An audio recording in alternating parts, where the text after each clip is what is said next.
जन के काज, हरणाकुश उधर विदारिया और नरसिंह धर लिया साज। अब पुण्यात्मा आपको कुछ दिनों समझ में आएगा कि ये नरसिंह कौन बना था। ये वो परम शक्ति आई थी, पूर्ण परमात्मा, उसने नरसिंह रूप धर के और उस बालक भगत की, प्रहलाद की रक्षा की थी और हिरण्यकशिपु का विनाश किया था। तो कहते मैं ऐसे नरसिंह रूप धारण कर लेता हूं, ऐसे ही वो परमात्मा अपनी प्यारी आत्माओं पर आने वाले आपदाओं भविष्य में जो आनी है उनको बचाने के लिए ना जाने कौन सी लीला कर दे। परमेश्वर कहते हैं हम चारों युगों में आते हैं, कबीर जी बताते हैं।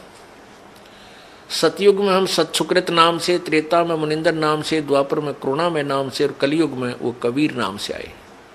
और उसके बीच में भी वो परमात्मा अन्य रूप बना करके कुछ समय कहीं रह करके लीला कर जाते हैं।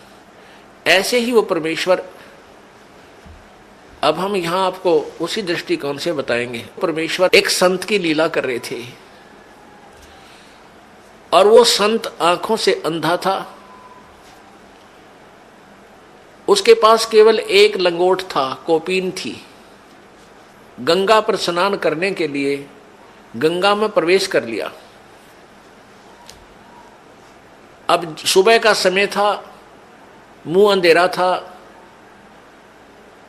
उसमें जाकर के गंगा में स्नान करने लगा। उसी समय द्रौपदी अपने पिता के घर पर थी, वो कंवारी थी,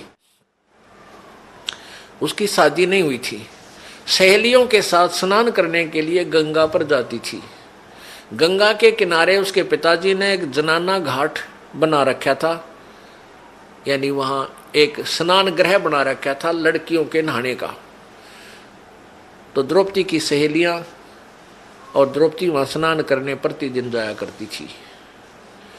अब जो ही वो लड़कियां स्नान करने के लिए गई तो लड़कियां की आवाजें एक दूसरे से बातें करती हुई चलती हैं, दूर तक पता चल जाता है लड़कियां जा रही हैं। तो उस संत ने सोचा कि भाई लड़कियां स्नान करने के लिए यहां आ रही हैं और यहां अवश्य कोई घाट है और तू तो गलत जगह आ गया, जनाना घाट के पास आकर तू स्नान करने लग गया। इस शर्म के मारे उसके तन पर केवल एक कोपीन थी, पर्दे पर लंगोट था ओनली। इस शर्म के मारे वो दरिया में गहरा चला गया और छाती पानी में, इतने पानी में अंदर प्रवेश कर गया।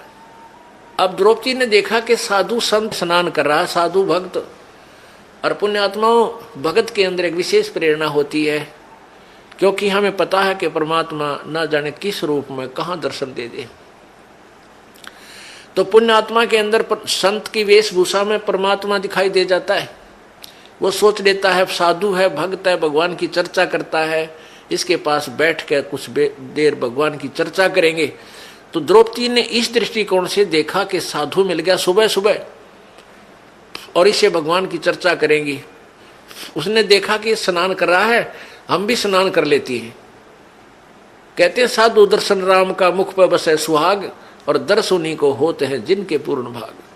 कबीरा दर्शन संत का परमात्मा आवे याद और लेखे में वाए गड़ी, बाकी का समय व्यर्थ बाद। पुण्यात्मा, जितना समय आपको मालिक ने आने का दिया है, चर्चा सुनने के दिया है, ये एक विशेष घड़ी है आपकी, एक विशेष समय है। ये आपके बहुत अच्छे अकाउंट में, गुड अकाउंट में लिखा जाएगा। तो इस दृष्टिकोण से लड़की स्नान करने लगी, वो द्रौपदी जी भी स्नान करने लगी। स्नान करने के घंटा आध पौन घंटा उन्हें लगा, बाहर आए, देखा कि साधु चला तो नहीं गया है। तो द्रौपदी ने क्या देखा कि साधु स्नान नहीं कर रहा है, वो तो ऐसे कोई वस्तु खोज रहा है। फिर उसने देखा ध्यान से कि इस महात्मा की तो बाहर पटड़ी पर कोई वस्त्र नहीं है और लगता है इसकी कोपीन, पर्दे का कपड़ा इसका बह गया। तो क्या हुआ, उस संत का स्नान करते समय जो उसने एक धागा, तागड़ी बांध लेते हैं बेल्ट की तरह, एक छोटा सा धागा बांधा करते पतला सा, उसने यहाँ हरियाणा में तागड़ी बोले, एक बेल्ट टाइप, और उसमें लंगोट उलझा लिया करते वो ऊपर आगे पीछे। और वो तागड़ी टूट गई, वो कोपीन भी बह गई, नी वस्त्र हो गया संत। अब वो पहले इतने जल में था तो फिर इतने पानी में चला गया और हाथ मार रहा है कि हो सकता है ये लड़कियां नहावें, कोई इनका कपड़ा बहक आ जावे, अपना पर्दे पर बांध के मैं बाहर चला जाऊं, आज तो बड़ी मुश्किल हुई। अब वो सोच रहा था, ऐसा हाथ मार रहा था कि शायद कोई हाथ लग जावे, ऐसे ऐसे कर रहा था। अब लड़की ने देखा कि नहा नहीं रहा है तो क्या बात है, ऐसे ऐसे हाथ कर रहा है, ऐसे ऐसे। तो देख लिया आपने विचार करके कि इसका तो कोई कपड़ा नी वस्त्र है ये, और कपड़ा इसका खो गया। तो लड़की ने, द्रौपदी ने अपनी साड़ी, एक तो स्नान करने बांध के गई थी वो उसमें से नहीं दिया, उसने जो नई धोती धोई धाई कपड़ा था उसका जो बांधना था उस दिन पहनना था ना कर, उसमें से एक गठ, एक बिलांत यानी 9 इंच 8-9 इंच कपड़ा पाड़ा और जल में बहा दिया। उसने सोचा ये जल में बहता हुआ महात्मा के हाथ लग जाएगा और ये उसमें बांध के अपना चला जाएगा, बाहर आ जाएगा। तो महात्मा के हाथ नहीं लगा, संत के हाथ नहीं लगा। उसने फिर दूसरा कपड़ा पाड़ कर डाला, फिर तीसरी ऐसे ही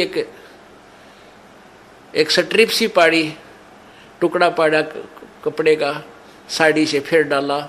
ऐसे 8-9 लीर, उसका लीर बोलते हैं हरियाणा में, लीर यानी एक टुकड़ा लंबी कतरन सी, वो 8-9 पाड़ कर डाल दी। 8 यानी 8 नीम 72 यानी 5-6 फुट के करीब कपड़ा डाल दिया, महात्मा का हाथ लग गया।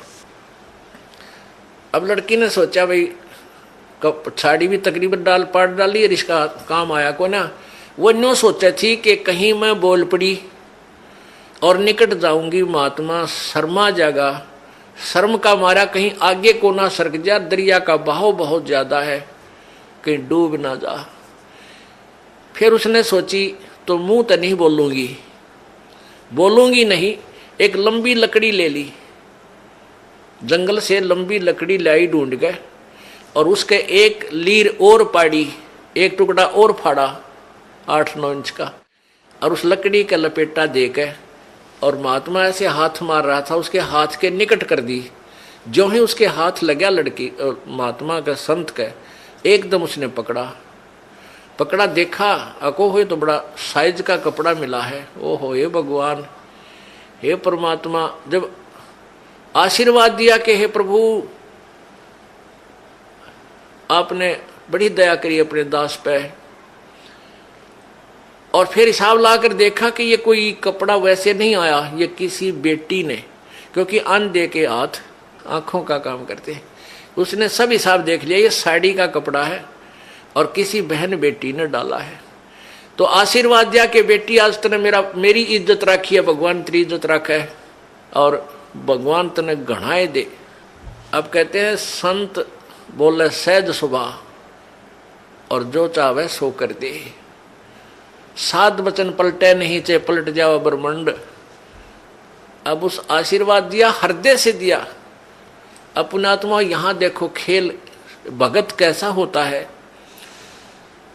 लोभ करे तो ऐसा करे, लालच करे तो ऐसा करे, ये नकली लालच नहीं करे, किसी का जो है ना मिलावट कर दी, किसी का घाट तोल दिया, किसी का कुछ गड़बड़ कर दी, ये लालच माड़े हैं, ये गलत होते हैं। लोभ करे लालच करे तो ये करे कि वहां लड़की ने देखो, द्रौपदी राजा की लड़की थी और नौकरानियां और सहेली छोटे घरों की होती थी, न जाने कितनी उनके साथ थी। और वो एक बांदी को कहती कि तू अपनी साड़ी में तो फाड़ के टुकड़ा डाल दे, तो तुरंत डाल देती। पता था कि राजा की लड़की मुझे इससे भी सुंदर साड़ी लाकर नई दे देगी, और राजा की लड़की का आदेश मोड़े कौन नहीं, उसको उल्लंघन नहीं हो सकता। लेकिन वहां उसने देखा कि यदि मैं अपनी साड़ी आज मैं दान करूंगी मुझे मिलेगा, और बांदी करेगी तो बांदी को मिलेगा, इतनी गलती मैं क्यों करूं, अपनी मजदूरी इसको दूं।